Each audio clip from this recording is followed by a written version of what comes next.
Dan sekarang tempatnya itu berada di Gakona. Gakona itu Amerika Serikat, tidak jauh dari Alaska. Namun ini menjadi proyek Amerika yang sebetulnya bukan Amerika saja, tapi ini menjadi proyek Illuminati. Ya. Ini sebagai contoh saja Pak sekalian yang pernah boleh lihat. Ini pernah terjadi di Bandung, namun ini gagal. Karena faktor alam yang tidak mendukung, sehingga di Bandung ini tidak sukses. Awalnya mereka ingin menciptakan crash of massive, ya maksudnya kehancuran total di infrastruktur kota Bandung. Namun ini gagal mereka lakukan, sehingga pecah ke arah Lembang, dan itu mengakibatkan adanya kehancuran infrastruktur di arah Lembang.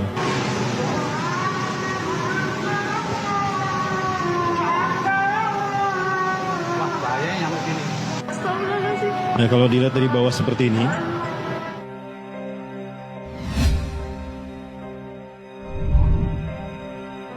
tentang HARP. Jadi ada satu program yang saat ini cukup gila dijalankan oleh Zionis Yahudi, yaitu program Reduction of Population, mengurangi populasi manusia. Reduksi itu mengurangi jumlah populasi manusia. Ini berangkat dari keyakinan Yahudi bahwa hanya merekalah yang layak tinggal di muka bumi. Ya, jadi Yahudi ini adalah kelompok yang menganut paham rasisme, bahwa ras mereka lah yang paling unggul. Selain dari mereka itu adalah subhuman. HARP ini singkatan dari High Frequency Active Aurora Research Project. Itu sebuah alat yang dia bisa melakukan apapun sesuai dengan kebutuhan si operator daripada alat ini. Dulu HARP ini digunakan oleh Amerika sebagai satu alat untuk menyelamatkan Amerika dari rudal Rusia, karena digunakan pada Perang Dunia Kedua, di mana alat ini berfungsi untuk menciptakan Iron Dome. Iron Dome itu adalah sebuah hologram yang kemudian apabila tersentuh oleh rudal Rusia, itu rudalnya akan meledak. Dan itu ada beberapa lapis gitu, ada lapis 1, lapis 2, lapis 3. Itu Iron Dome-nya. Nah, namun belakangan seiring dengan kemajuan sains dan teknologi, HARP ini kemudian menjadi multifungsi. Dia memiliki fungsi apapun. They can create the weather control, bisa mengontrol cuaca, bisa menciptakan cuaca ekstrim di musim yang berlawanan, bisa menciptakan gempa bumi, ya, dan juga bisa menciptakan hologram untuk memanipulasi informasi, bahkan untuk menghipnotis manusia dalam jumlah yang massal. Itu HARP. Ya, itu jadi multifungsi. Dan sekarang nanti saya perlihatkan yang dari jauh seperti apa bentuknya. Ini perbuatan HARP. Karena untuk iklim dan cuaca Bandung ini tidak memungkinkan ini terjadi secara alami. Dan gilanya ternyata ini merupakan bagian dari program PBB yang tadi saya sampaikan, bahwa ini merupakan bagian dari proyek PBB untuk mereduksi jumlah manusia. Pada akhirnya nanti akan mencapai 500 juta saja penduduk di muka bumi. Itu harus Yahudi semua. Nah, ini pecah. Pecahnya sampai ke Jalan Jamplas, kemudian sampai ke Lembang. Malam jalannya pecah. Saya perlihatkan yang ada di Cimahi. Seperti yang tadi, ya masih seperti yang tadi.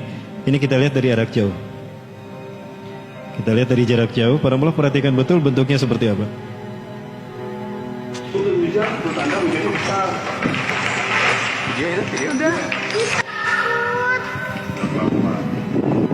Nggak apa-apa, Om. Enggak apa. Sebelah sana dan bukan di sini. Ini asap apa air?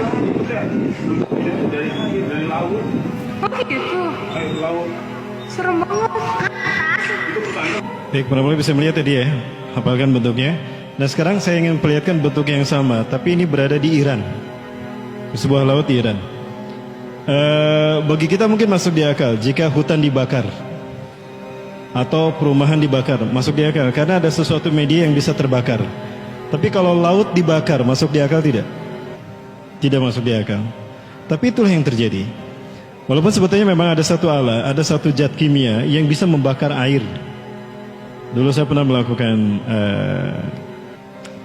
dulu waktu masih studi, ada habis praktikum, ada natrium, saya iseng sembunyiin dari guru saya, ya. Ketika selesai acara praktikum, saya ambil natrium tadi dilinting-linting, saya tap tangan pakai perantara ya. Maksudnya saya pakai sarung tangan, kemudian saya masukkan tisu basah, saya lemparkan ke air, itu terbakar. Ya, ini yang dilakukan oleh Harp ke Persia. Dan ini yang terjadi pada sekalian. Jadi laut dibakar. Bagi kita tidak masuk di akal, tapi ini yang mereka lakukan. Ini dilakukan oleh seseorang yang melakukan penelitian tentang gempa bumi, karakter gempa bumi yang ada di Persia dan terjadi beberapa hari. Ya, dan ini sudah ada klipnya. Ini terjadi pada tanggal 23 November 2008. Ini salah satu contoh bentuk jahatnya seperti ini. Bayangkan jika ini dilakukan terhadap manusia. Andaikan ini api, ikan pasti lari ke bawah kan? Ikan pasti lari ke bawah menyembunyikan diri. Logika kita pasti begitu, bersembunyi di batu karang. Pasti itu ikan lakukan, tapi itu pun tidak menyelamatkan nyawa mereka. Karena faktanya mereka matang, mendidih dan itu bau racun toksin. Karena proses ini menembakkan zat kimia dan mempersatukan zat kimia yang ada di unsur hara oksigen kita, yang ada di udara kita. Ini jahatnya Harp. Jika masih ada di YouTube, mungkin silakan penonton bisa meneliti tentang ini. Ini adalah makhluk flora fauna ciptaan Allah Subhanahu wa taala ya. Dia adalah hewan yang begitu cantik, lumba-lumba yang menjadi pembuat ini indah luar biasa. Namun apa yang terjadi? Saya yakin lumba-lumba ini sudah bersembunyi ke bawah menyelamatkan diri. Namun apa yang terjadi? Matang seperti ini. Seperti pindang. Ya, pindang tongkol. Tapi ini tidak bisa dikonsumsi karena bau toksin, bau racun kimia. Bukan yang kecil tapi yang besar, bukan puluhan, bukan ratusan tapi ribuan. Sebentar.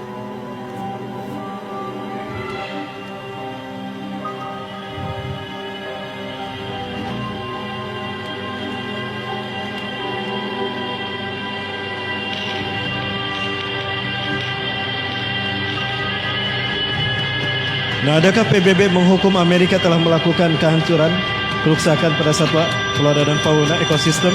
Tidak ada. Karena Amerika adalah bagian daripada PBB itu sendiri.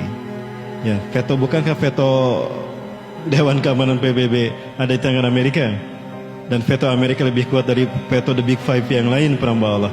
Nah, baik, ini kejahatan Harp. Apa yang harus kita lakukan, peramba sekalian? Ya, kita melakukan sosialisasi terhadap jahatnya Harp. Ini satu produk Harp. Ada banyak produk yang dilakukan oleh Harp. Produk yang kedua adalah chemtrail.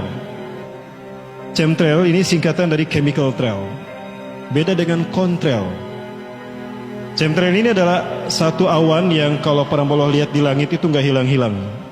Itu ada terus, itu nggak hilang-hilang. Itu bukan jejak pesawat. Kalau jejak pesawat itu namanya contrail, itu hilang. Ketika pesawatnya masih ada, itu awannya paling hanya sampai 500 atau 1 kilometer lah. Setelah itu hilang. Ya, setelah itu hilang. Bersenyawa dengan udara. Tapi chemtrail itu tidak, karena itu jejak kimia, chemical trail. Isinya itu adalah virus dan senjata-senjata biologis yang bisa membuat penyakit endemik. Maka banyak orang masyarakat mengalami penyakit-penyakit aneh itu karena perbuatan ini, karena chemtrail.